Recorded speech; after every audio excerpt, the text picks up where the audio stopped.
pa rin nga po ako makapaniwala na may iba't iba pong forms of life. Sana nga po napicturean ko yung ibang parts. Alam na ko paano makukuha sa Grace. Ito, paano kung manlaban sila? Barilin mo. Basta tsumempo ka na maayos. Maglaro tayo ng luksong baka o kaya gumawa tayo ng saranggola. Doy, huwag sabihin sa akin, ano rin to? Alien po siya. Gusto ko may experience kung paano maging tao. Alam mo bang peligroso itong ginagawa ninyo? Alam na ba ni Tita Grace to? Hindi pa po. Hindi pwede yung sugod kayo ng sugod. Alam mo naman, mainit ako sa kanila, di ba? Palpaka kasi boss. Alam mo, Ate Venus, ang problema sa'yo, dahil hurting ka, dahil di ka happy, ayaw mo rin akong maging happy. I don't understand! May problema ka na sa isang aspeto ng buhay mo. Huwag mo nang idamay yung iba. Alam niyo po, ang lakas po nung kaibigan ni Doy. Kasi po natalo niya tong pambato natin eh. Sir, kaiba yung lakas niya. Parang hindi siya bata. Mula ngayon, hindi na kita iiwan. Samahan kita palagi. Sa tabi mo lang ako. Promise. Paano ka na-abduct ni Seth? Naligtas naman po ako ni Tonyo eh. Tinalo niya nga po yung si Ninong Seth tsaka yung mga ibang bad guys eh. Aalis tayo. Sigurado ako, nireport na tayo sa mga pulis ni Carlos. Tanggap ko naman na. And I want Carlos to be happy. But still, Wala ka nang magagawa doon. It's part of the process.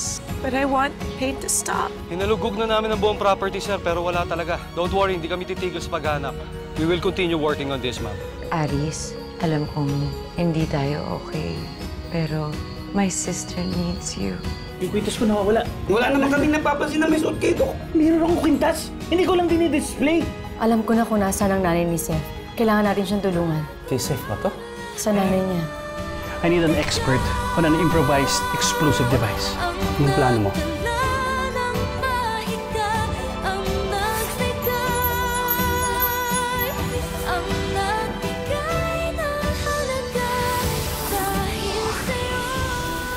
Bale, sir, pipick upin nyo na lang po yung wedding dress ni Ma'am Grace sa atelier. And then, siniset up na rin po yung garden ninyo. Tulong-tulong po lahat sa pagde-decorate. Sir Carlos, congrats po. Thank you, Jenny, ha. Alam kong short notice to, pero nagawa mo ng paraan. All the best, Sir Carlos. Thank you. Oh, wait, sir. I have to make a call. Oh, Emily! Come in. Thank you, Jenna. Yes, sir. Kamusta ka na? Ay, ito. Okay. Maraming salamat, ha. Pumayag ka para makapag-uusap tungkol sa ninong Seth mo. Nahuli na po ba siya? Hindi pa. Pero alam na ni Grace kung nasaan ang mami niya. Hawak niya yung rose quartz necklace. Kailangan mo makausap ang ninong Seth mo.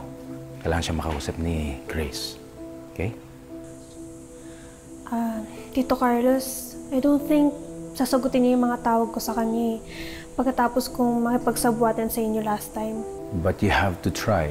Very important tong information na to para kay ninong Seth. Sige po, susubukan ko po siyang hanapin at tawagan. Yes, please.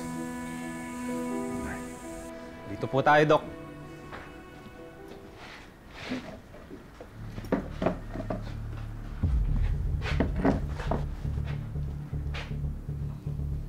Dok, eto na po yung IED. Ako na po mag-ooperate yan, Doc. Malakas yan. Sisiguraduhin ko sa inyo. Maghihiwa-hiwalay ang katawan ng baby na yan. Very good pala yung mga batang pinadala ni Vega. Lipat na tayo sa kabilang bayan. Marami pa tayong aasikasuhin para sa wedding of the year. Ingatan niyo yan.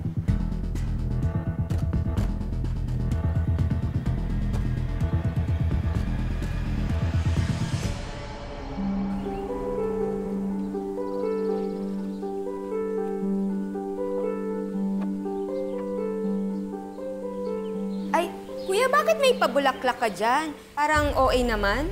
Ay, ma'am, dito po kasi pinapalagay ng organizer. Okay, mukhang bagay naman. Ate Open, Oh, may malaking cake na dumating dun. Sinong kakausap dun? bakit hindi ikaw? Ba't ako wala naman akong pambayad? Nag-aasikaso ako ng susuotin ni Doy. Sige, bibilin ko na lang kay Jenny. Samahan mo ako. Halika, tara. Wala akong pera. Ba't ako sasama sa'yo? Jenny.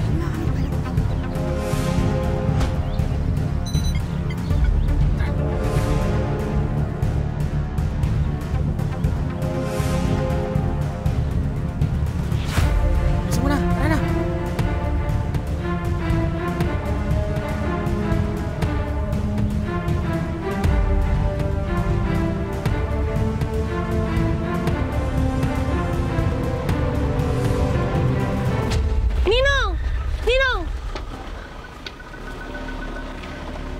Ninong! Anong kailangan mo, Emily? Tinatry ko pong tawagan kanino. Gusto kang makausap ni na Ma'am Grace at Sir Carlos. Emily, ikaw na ba ang bagong official messenger ni Carlos? Siya ba ang nagpaaral sa'yo? Siya ba ang kumupkup sa'yo? Parang ako lahat gumawa nun, di ba?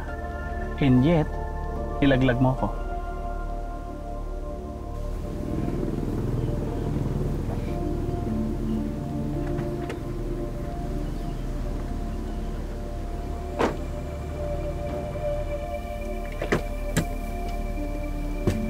Shucks, lowbat na ako. Ate Venus, can I borrow your phone? Yeah, Lowbat sure. na ako eh. Here. Selfie muna tayo.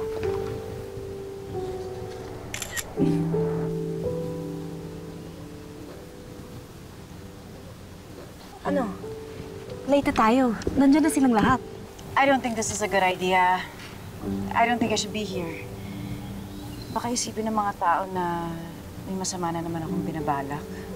But Ate Grace invited you. Nakakahiya naman kung hindi ka magpapakita sa kanya. I know, but I just feel like all eyes will be on me. Na-trauma na yata ako sa mga big events ever since the mess I made last time. Ate, relax.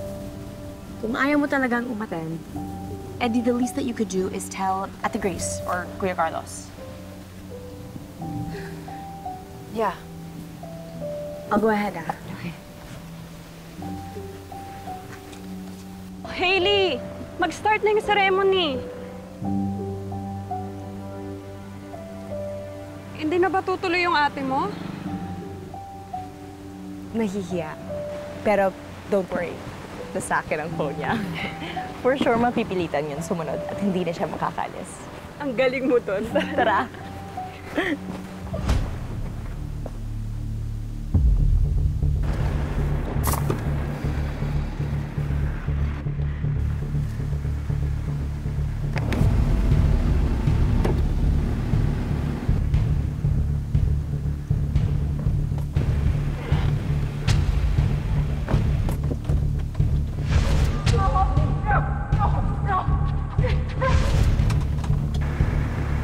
Ano? Nilagay mo na? Oo. Para sumabog yun. Goodbye. Ayos. Ito. Backup lang yan,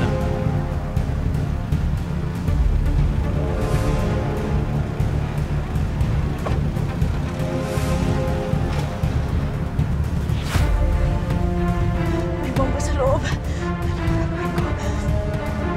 Kailangan kong tawagan si Tita Nova.